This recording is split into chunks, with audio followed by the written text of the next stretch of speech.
listening to Podium Podcast with Simon Hartley and Tom May. This is the show that invites the world's top athletes to discuss life in and after professional sport. Podium Podcast is brought to you by True Potential Wealth Management. To find out more, visit domorewithyourmoney.co.uk. Hi, Simon. We're back. We are. How you feeling, mate? Christmas parties. Ropier than Not rope. the best. Note to self. Note to self. Don't go out with the two people that I went out with, and don't go out with the two people I went out with the day before you record a podcast. Good note to self. That is the worst thing that I could have done. I am using my previously developed skills of being resilient very much today. But we've got a great guest and actually our first American football player that's joining us on the Podium Podcast today in Jason Brisbane. Really looking forward to it. Yeah, me too. It's one of my favourite sports. Absolutely love watching the NFL. And in fact, when Jason was playing for the Chargers, he was at the Chargers. I went to watch a Chargers game at Wembley. I think it was the second international series game, and it went right down to the wire. It was a fantastic game. So I am very much looking forward to this conversation. Well, and also from a transition perspective, he's done it slightly differently, and he's now CEO of GB Wheelchair Rugby, which is obviously fantastic. He learned a lot about events and the like from being involved in the NFL. He's trying to apply it to wheelchair rugby. So let's get straight into it. Let's get me out of the way with this hangover as well. Yeah, let's get into it. Jason, great to have you with us. It's probably, Simon, I think it is, I'm correct, our first American football player. Yeah, absolutely. And it's my sport of choice to watch, so I'm really looking forward to this. Yeah, definitely looking forward to catching up and chatting with you guys. It's great to have you with us. I would say my first question to you, Jason, given you are an Englishman, how American football? How did that sort of come about? Well, it's funny. So, I mean, if you go right back, my dad used to watch it on Channel 4 back in the. Oh yes, that program on a Sunday night. Exactly. Yeah. So it was always kind of going on in the background, and it was one of those things that I thought, this is really cool, but I'll never ever get to do it in my life. And you fast forward a few years, and little story for you here. So I went to a used video game shop and had £5, and the goal was to get a game and have some spare change for sweets. And when you go into this shop, at the top shelf you've got the most expensive games. The bottom shelf, you've got the cheapest games. And then to the bottom left, you've got the cheapest game. The cheapest game was John Madden. So, I got my game and got my sweets. And that kind of started, I was the only kid in my school with this game, and I absolutely loved it.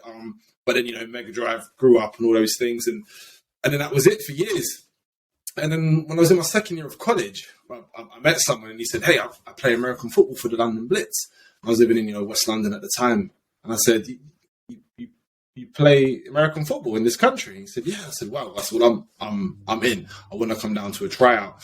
And it turned out they were training 10 minutes from my house, which was just wild. I mean, it was in the middle of just a public park in Turnham Green. But yeah, went down to that. Had a shocker of a first tryout, slipped, didn't catch the ball. They said, you're playing defense. I said, fair enough. And then kind of just went from there. And it just went from there. And I ended up playing for the youth GB squad. Went up got to the senior GB squad, won a European Championships, and then that's where I got scouted for the NFLs. At that time, they had the International Player Development Program, where they were trying to find the best players from outside of the USA and Canada. So I kind of went into that development program with players from all over the world, and I kind of really started the journey from there. Had you played rugby at all? Sparingly in school. In school. That was actually, so I started playing when I was 17, and that was actually the first organised sport that I'd ever played, outside of school. I wasn't on any of the sports teams or anything in school, and I always played did niche sports, not niche, but, I played a lot of basketball, but that's just, kind of in the courtyard and the playgrounds. But, I used to do BMXing as well. I did rollerblading, all on the flips and the ramps and things. So I always did stuff that kind of involved, a lot of contact and jumping, but never just the conventional sports. So, but when I found American football, they said you can run full speed into people. And I said, hey, my street. I love it. I mean, and I think what's quite interesting is probably all three of us on this pod now, we're watching those Channel 4. We all have those memories of those Channel 4 programs, and sort of look towards the NFL like that. So talk to us about how you went from playing at the London Blitz to, we see in the brilliant photo behind you, getting into the NFL. What's that like as an Englishman? Because we've seen players that have done it now. Christian Wade's been over there, obviously, with the Buffalo Bills. There's a couple of other fellas as well, but I forget their names. But how is that process for someone that's not American? Is it really tough? Well, yeah, I mean, the process now is very different than the process when you go back kind of 12 years when I was there. But I mean, it was, when I was in the player development program, you'd have camps kind of all over the world, and it kind of X Factor kind of style, right? You start with a bunch of people and they start kind of whittling it down a little bit. But I think, as you kind of go through that journey, you start to realize how little you know about the sport. And I think especially getting there, once I eventually kind of, got my contract with the Chargers and I arrived there, you've kind of gone from kind of being one of the best players, in Europe or a little bit wider, and you go in there and you're like, it's like having a chessboard and suddenly you land on the chessboard and actually there's actually 50 more squares and 12 more pieces that you've never ever seen before. So that, it was, so you're kind of, so one, you're going in there, struggling at some points because you're learning a sport essentially again that you thought you knew well and you didn't. But I suppose the other side of it as well, sometimes there's that perception as an English person or someone who's not American, you kind of perceive that you don't know a lot as well. So you've kind of got to try and break some of that perception as well, which sometimes actually works in your favour. But then also going in there, you realise actually I'm at the bottom of the pecking order right here, and I need to accelerate as quick as I can. Having chatted to a couple of other NFL players, and they did come through the standard American process of high school through college, etc. They said that one of the most challenging aspects, even for them, was learning the playbooks, and I guess that must have been, kind of like you're talking about the learning curve, a steep part on the learning curve.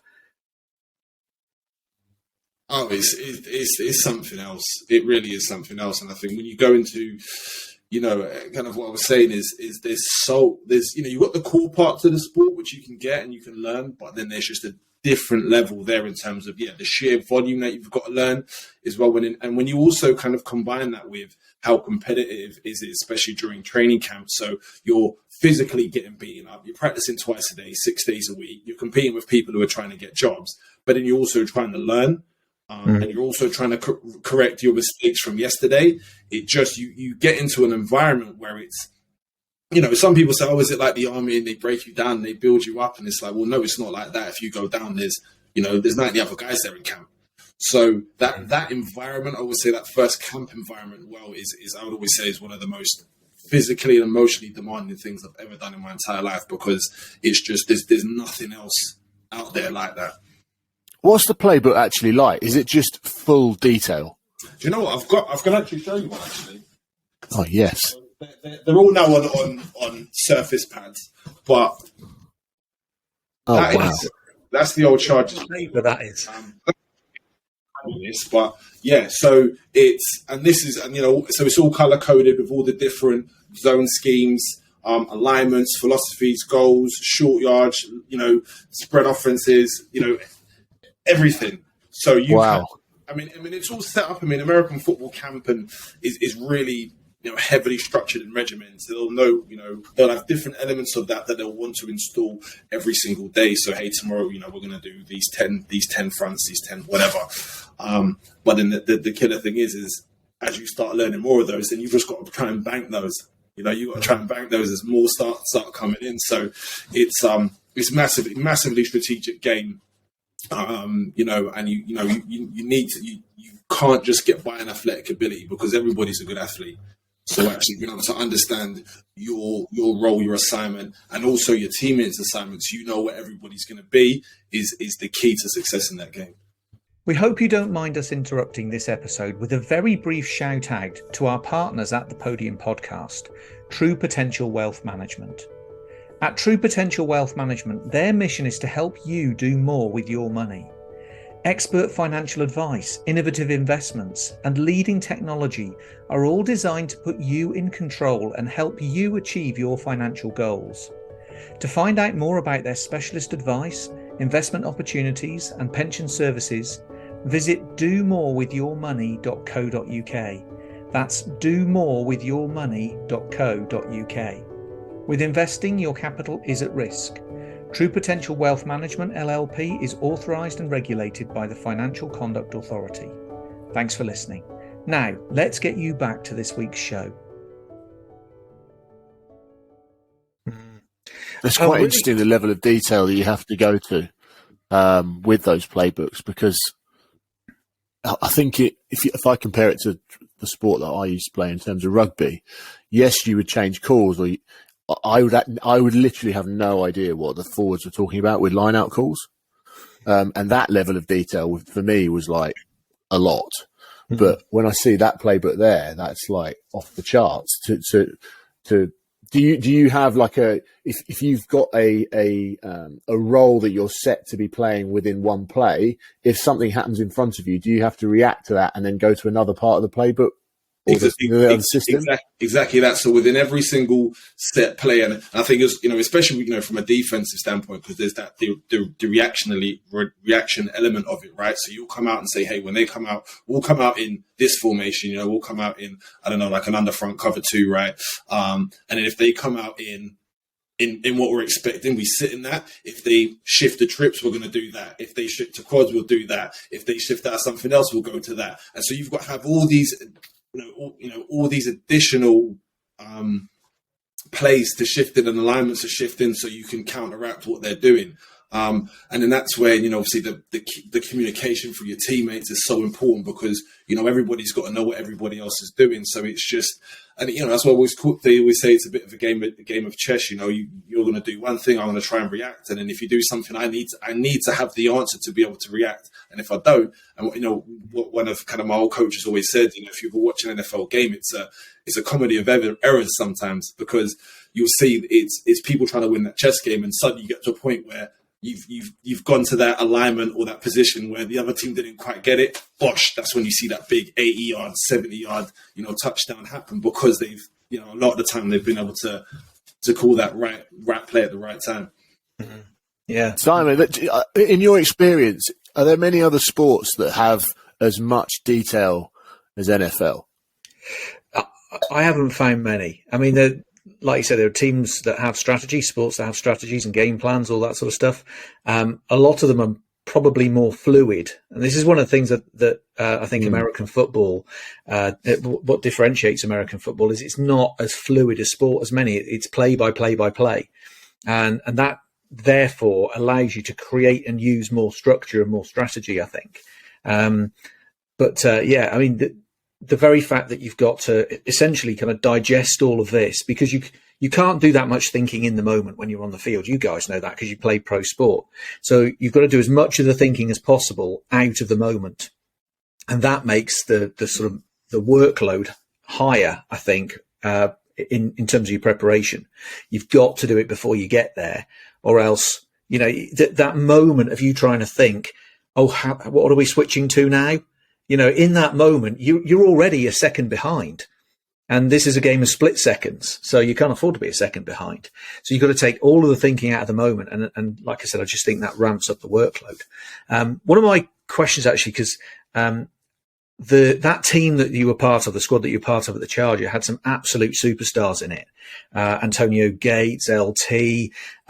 What was it like to be around them? What did you learn from them, from watching them, and the other sort of legends of the time?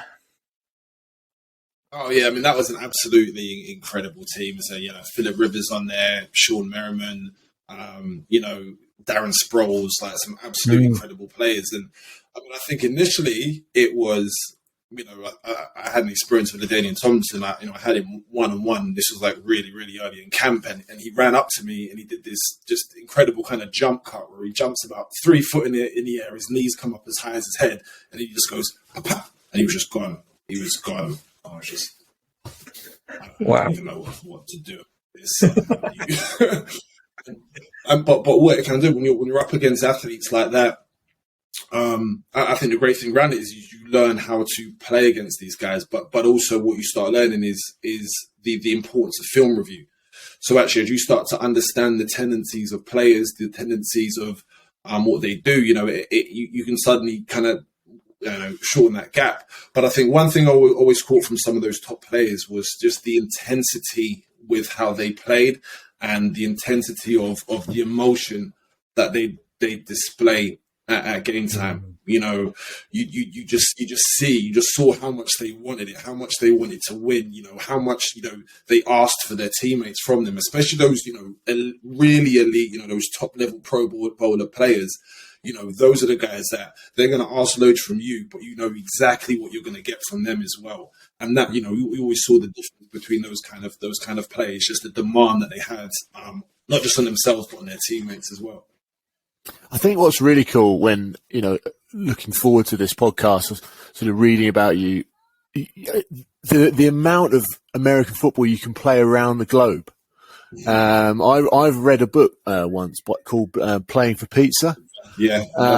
And it was about a guy it's a good read, actually. It's about a guy playing American football that's come out of the NFL and he goes to Italy, doesn't he? Brilliant book. But how does playing in Finland or Spain or, what are the experiences like that you've come away with from playing in those places? Oh, I've had some fantastic experiences. I think my experience as Finland was really interesting because I'd never been to that part of the world before. And the day this cold for you right now is a breeze, I imagine. Oh no, it was summer, to be fair. So it was really nice. I was looking at all the ski slopes and I was like, this would be incredible. But I was there for the summer and I arrived, probably in the morning. I was talking to the guys and we were just chatting and catching up, getting to know each other. And then at one point I realised, I said, hold on, it's not gotten dark yet. And I looked at the clock and it was morning and it just hadn't gotten dark. And he said, oh yeah, I forgot to tell you about that. It just doesn't get dark in the summer. Wow. So that was an experience itself, going into a nightclub when it's bright and coming out of a nightclub when it's light. It was bizarre, but it's just a great cultural experience though, in terms of just being around people from Finland, but who have got that same passion for American football. There'll be, import coaches in and, it's always interesting being around kind of guys from that hometown who don't get played and still get, playing for the love of the game. And then you guys come in and that's kind of paid imports. And again, I think you meet some incredible people. When I went to Spain and I was coaching out with the Firebats as well, that was just, I always say, that's where I want to retire. Absolutely tremendous city, great people, not the highest level of American football, but I think at that point I didn't even care because it was just living a fantastic life. Amazing. And then transitioning out of sport, how did you find that as an individual? It was really hard, I've got to say, because especially kind of how my NFL career kind of ended, because I had the year contract with the Chargers, was part of the player development program. During that season, the player development program was cancelled. Kind of all kind of international activities by the NFL was kind of canned. So I was out there doing extra tryouts, and then eventually my visa ran out. And then that's how I ended up in kind of Finland and Spain, because I had to come back. So you kind of do those pieces, but you get to a point where you're like, right, I wanted to be here. I've had to kind of settle for here, but you're also in that period where it's like, I don't know what else I want to do because I've done exactly what I want to do, And I think, one of the things that I think is really hard, and I can only imagine what it's like for people who've, played for years is the whole identity piece as well. Because when you've spent so long trying to get somewhere, trying to achieve something, and your whole identity becomes around you being an American footballer or whatever sport it is, and now suddenly you're not that. It's a really difficult place to be in. Really, really difficult. And really challenging. You can see why some people really challenge getting out of sport, just the whole day, and even the questions you've got to get from people about why aren't you still here? And I know you don't look as big as you used to do, all those kind of things. And they all kind of play on your mind. So that period was really, really challenging for me. But luckily there was a couple of people in a similar situation with me who kind of set up businesses. So I started working with them and getting involved in education. And that really made the transition a little bit easier. I think that, like you say, the identity switch is a difficult one, but I think one that many people don't realize is that you, as well as your identity being wrapped up in it, you've got a real passion for this. You have a real passion for your sport, and when you step out of that sport, there's a bit of a void in terms of purpose, in terms of passion, and you had something that you were going after. And usually in sport, it's pretty clear whether it's extending your career or picking up a trophy or a medal or whatever. I mean, for some athletes, it's the Olympics. But there's always something in front of you. And when you step out, it's a bit of a void, isn't it? Yeah, and especially if you're not prepared for it as well. I mean, if you're very fortunate if you're able to kind of retire on your terms at the level you wanted to retire at, right? Because you can see that coming. This will be my last season. I'm going to start getting set up. But when it's kind of like, right, it's not happening anymore. It's so challenging. It's such a challenging thing to deal with.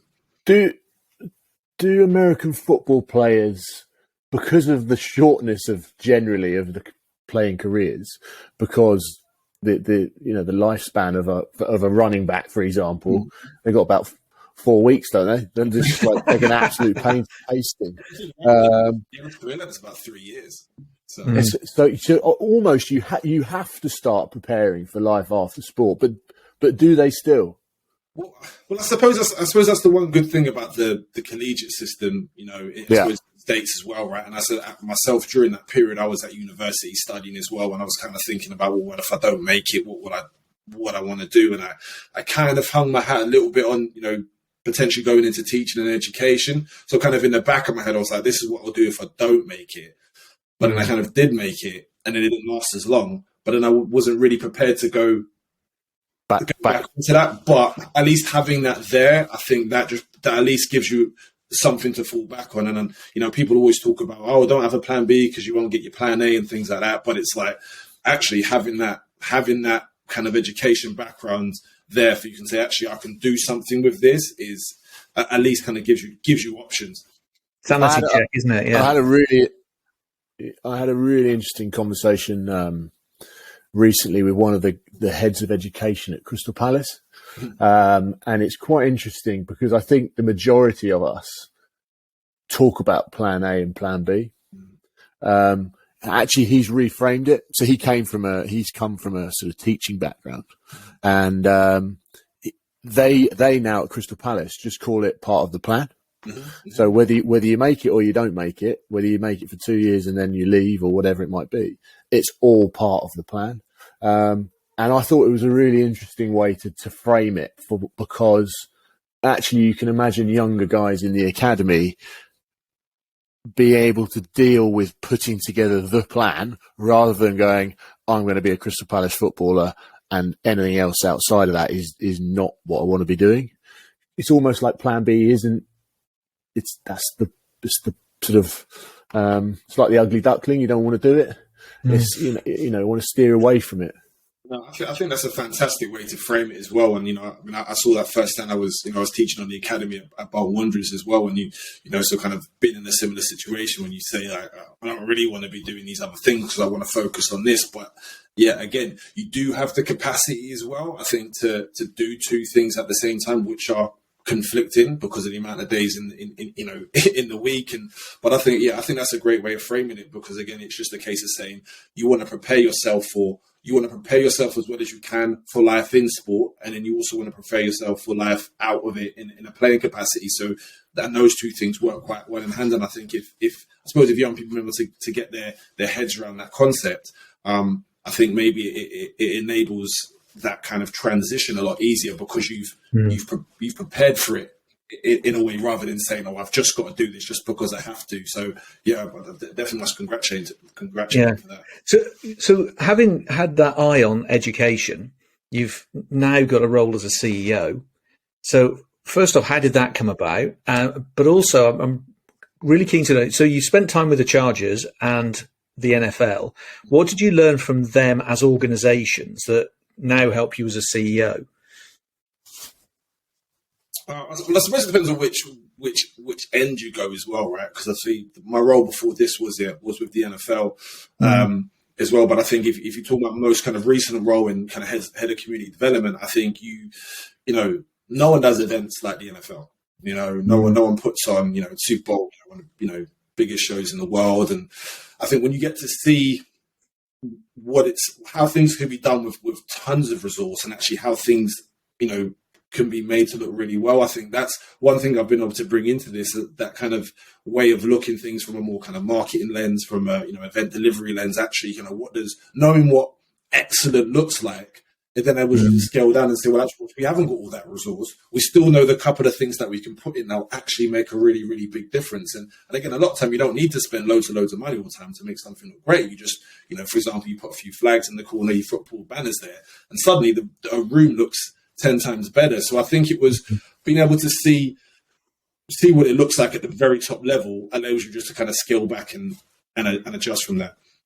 Yeah. How did you end up in the role you're doing? This it was really interesting, actually, because, you know, I was during when the pandemic started, I started a master's in sports directorship, and one thing I'd kind of always been battling for a while, and kind of going back to what we were saying before, is that identity piece, right? Everything had been wrapped around, even when I was in education, or whatever, it's Jason Brisbane, American football, this is what he does. And I was really struggling with trying to just pull out my skills and separate my skills, and actually, where else does this fit into? So during that course, actually, there was a big piece around values and personal brand, which was really, really helpful for me, because I was actually able then actually to spend a bit of time just on myself. You know, we think about all the things we want to do, but sometimes we don't spend enough time actually thinking, right, well, actually, like, who am I? Like, what do I stand for? What are my values? You know, you think you can just reel it off sometimes, but when you've actually got to put that into a 3,000 word assignment, you've actually then got to be a lot more deliberate about the things you're saying, because you don't want to just do throwaway answers, or just say, be like 3 words. Exactly. So that was really good. So I mean, that really helped me kind of, I suppose, grow as an individual and work out, actually, okay, well, this is what I'm going to do. This is what I can bring to the table. And really randomly, the role showed up on LinkedIn. And I looked at the job spec, and I thought, I'll just have a look and see what this is like. And I was going through the job spec, and you know, credit to the way they created the job spec. It wasn't the classic, you need to have been a CEO for 10 years and to be in this role. It was like, hey, these are the skills we're after. This is the type of person we're after. So I looked through it and I ticked a load of these things off. I said, I could probably do this. Then I arranged a call with the chair, Ed Warner, just to understand the sport, understand the setting. You know, what's the board like? You know, are they engaged board? What's the community like? Because for me, it wasn't about chasing the CEO title. It was like, well, if I'm going to try and go into something else, I've got to make sure, one, I can complement the role, but two, it's the right place for me. You know, I don't want to just chase a role just to chase a role. So, you know, I did a load of due diligence and had a few more conversations, and I thought, actually, this sounds like something I could actually do really well. So threw my hat in, and here we are. How was that interview process? Do you know what? And I will say this, it was the best interview I've ever done in my life, because I think I'd gone through a process from the September before through to applying. I suddenly became really comfortable in myself. I think really comfortable in who I was, what I could bring to the table, what my skill sets were.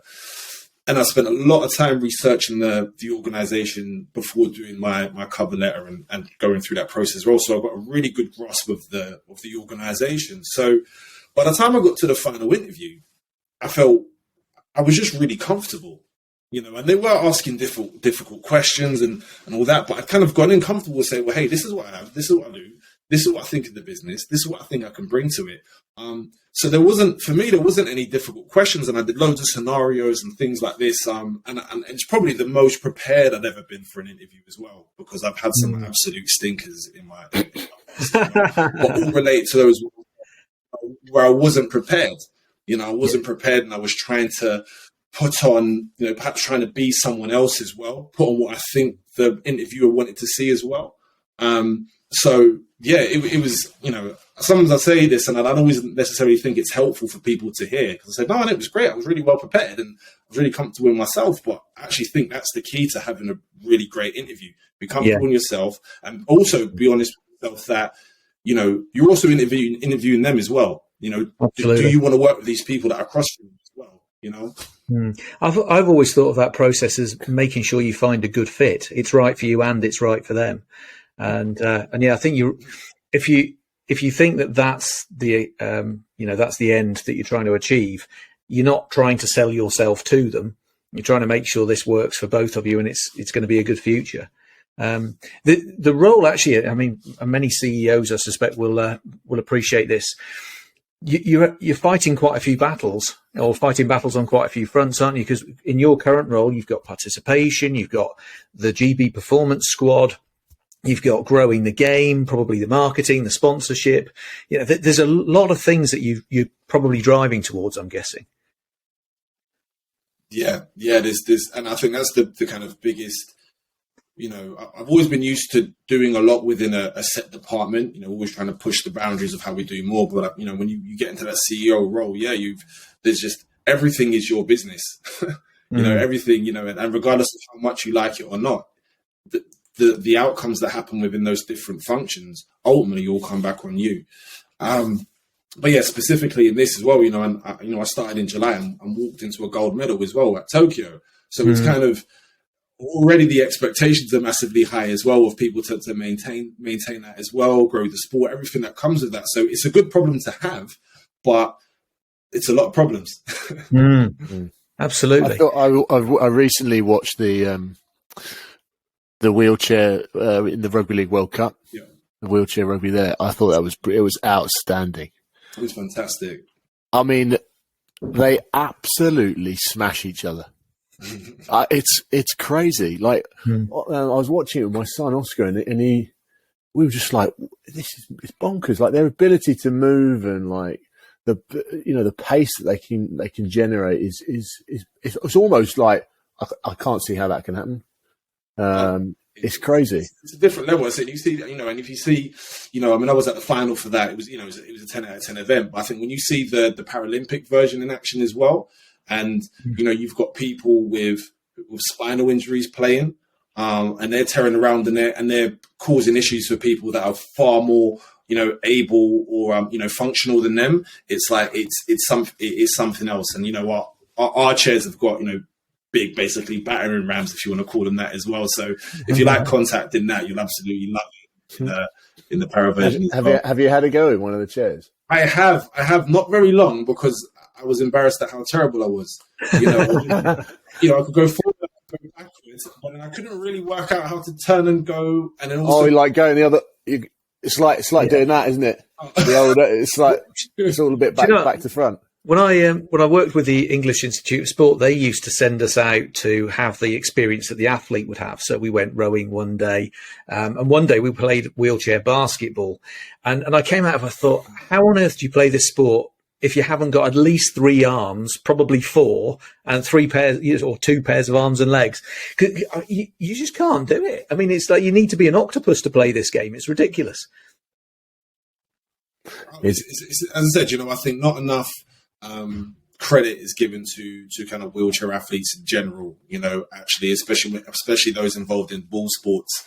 Whereas because, when you're, a person, an able-bodied person, you're running around, you do things. But actually, when you've got to use your arms for 2 separate different things, which, for catching, for pushing, for turning, for avoiding for something that's coming, there's so much going on. And it's, these athletes really are elite athletes. There's no doubt in that.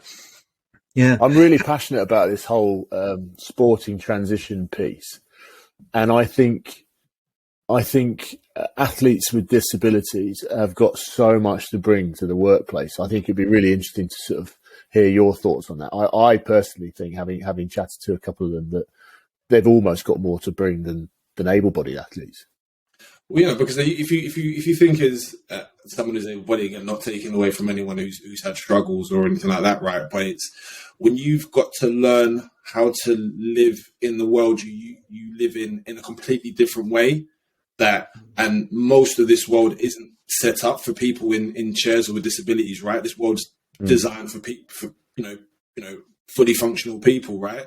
It's that creates a different level of preparation, with some of our guys and guys on my staff as well who've had spinal injuries, and the level of preparation they've got to do just to leave the house, in terms of they've got to know exactly where they're going, how they're going to get through doors, are the doors going to be accessible, like all that kind of thing, on top of just getting yourself ready to go and do your job. So there's a level of kind of organization, a level of but also a level of resilience, knowing that you're constantly coming up against challenges because you're in a world that's not designed for you. So you bring that someone into a workplace and they have a perspective that we can only dream of. Yeah.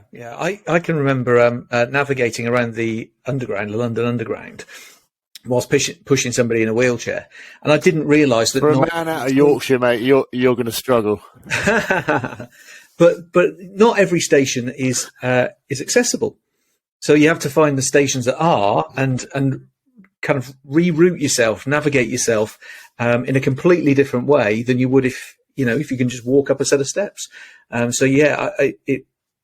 It really highlights to me that you have to be able to plan and prepare. It's a great transferable skill to have, and I completely agree with Tom. There are probably some businesses who would love to have people who have that amount of or that awareness to plan and prepare and think ahead.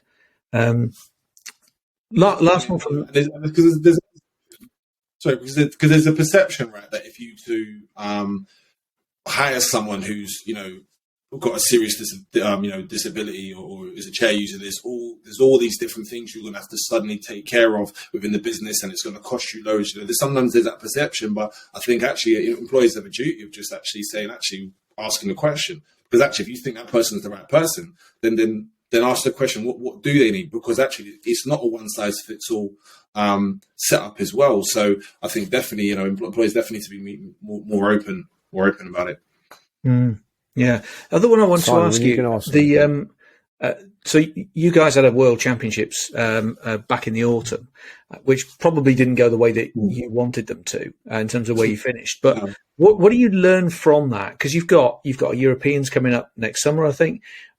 What do you learn from it? How do you make sure that the experience fuels you? Because as you said, you came in the spring as you were gold medalists. So weight of expectation, all that sort of stuff. How do you use that experience to come back stronger? Well, yeah, because I think you've got to look at, if you look at the kind of bigger picture, I think especially, we came into that Tokyo Paralympics without having funding for 5 years as well. Our funding was stripped after Rio. So you suddenly come into funding and success. I think us myself we had a new performance director as well. I think actually how much do you change? How much do you change? Just because you've got a bit more funding, do you suddenly start tearing everything up and ripping up the walls, or what do you do? So I think, but we also had some key players leave as well. So there's the whole kind of cultural transition. So I think kind of going through definitely, not the success we wanted this year, but I think we got through that and realized, okay, all right, well, let's look at this year. What didn't we do well? What, and not just on the court, off the court, were we having high enough expectations? Were we putting the right processes in places? Were we giving people enough support? Were we giving enough people to kick up the arse enough who needed it? So we started really just drilling down on these a few of the little things that we could do, but then also looking at some of the big things we can do as well. But always having that confidence in the back of our mind that actually, we didn't have the result we want, but actually most of the time we weren't too far off actually wins, or whether it being up by 5 and then losing by 2, or we were, down by 2, you know what I mean? So I think it's, and also this is a professional sport, right? Like, you're not guaranteed a win just because you won last year, So I think for us, we're really excited now, been able to go away, look at the kind of calendar for the year on, made a few, we've got recruit for a new assistant coach to kind of spice it up and add some real kind of a new face to the team and some skills that are really going to help us. And then it's just back to work. But I think, you could.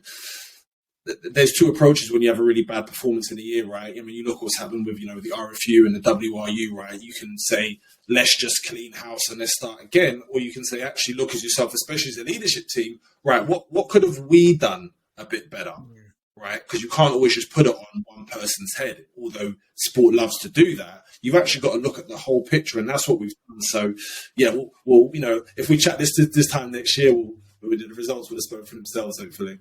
Brilliant. So about this time in the podcast, we asked some slightly bizarre questions. Justin came up with them. That's why if they were for me and Simon, mate, they'd be far better than these 5 questions I'm about to ask you. But if you had, I think I know the answer to this as well. Well, I do know the answer. If you hadn't been a professional athlete, what would you have been? And is there another vocation that took your interest? Well, yeah, we talked about teaching, but I suppose it also depends if I'd got into American football or not. Because American football is the reason I got into teaching, because I started coaching, and then through that I realised, well, I can't coach American football, so the next best thing is probably teaching. And I got into teaching. So I owe American football that. But if I hadn't got into American football, I can be totally honest, I've absolutely no idea. There was no point in my life growing up, and it used to made my dad lose his hair, that I didn't know what to do. But there was always a piece of me that wanted to be involved in sport, right? But when you're in school, kind of when I was growing up, you were either player or coach, and that's it if you want to work in sport. And that was it. So if you're not in the school team or doing GCSEP, well, forget about being involved in sport, because you're not going to be a player or a coach. So, so I'll always be honest. I'd like to think sport, but if it wasn't for American football, who knows? I like it. Sounds like the answer I'd get from my son. Got no idea. Could have been fireman. Who is it you admire most in sport and in business as an individual? So. It's weird because I don't have that many kind of role models, but one person who I think has done really well what they've done, right, is Dwayne Johnson, right?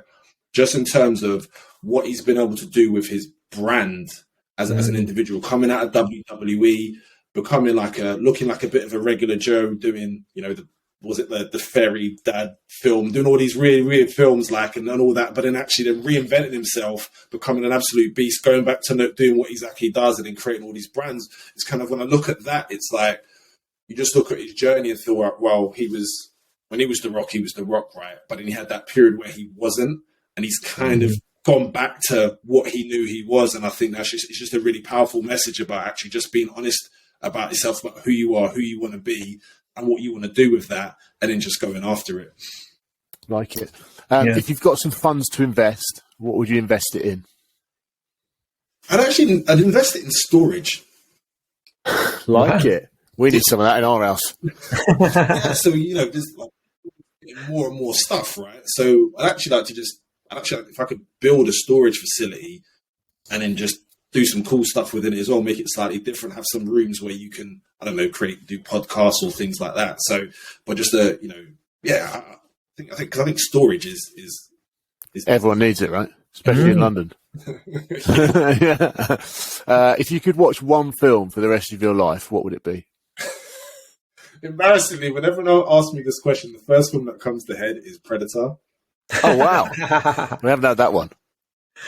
Usually you get, right, some really inspiring film The Shawshank Redemption or The Godfather. I love watching Predator. I had such a great time. And it just fills me with joy when I watch it. And it's just got ridiculous puns in it. There's good soundtrack to it. I could watch that film forever. I love it. I like it. It's the first time we've had that as well. Yeah. I like it. Too. I like it. Jason, it's been brilliant chatting to you, learning about your career and what you're up to now. All the best with your role as CEO of in wheelchair rugby. I think it's fantastic. It's a fantastic sport, obviously, having watched more of it more recently. But it's been great to chat to you. No, definitely great chatting to you both. Great meeting you. And just a little plug. We're hosting the European Championships at the Principality, May 3rd to the 7th next year, building a stadium inside the stadium. Tickets are available now. Come find us. We'll love to see you there. Absolutely. I hope you're building it rather than it'd be like building a storage unit. Good man. Top man. Thank you. Cheers.